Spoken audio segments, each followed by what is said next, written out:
ఎండల్లో కర్రే గుట్టను చుట్టుముట్టిరి సైనికులు గూడెం గుడిసెను జల్లెడ వట్టంగా గడగడ వణికిరి స్థానికులు జాడ కొరకు నిత్యం ఎగిరే ఆ హెలికాప్టర్లు డ్రోన్లు డిఆర్జీ కోబ్రా బస్తరు ఫైటర్లు విస్తుపరుస్తున్న సిఆర్పిఎఫ్ వాళ్ళు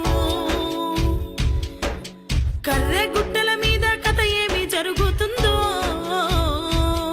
ఆ ఎర్ర పొద్దెందుకు విలవిలలాడుతుందో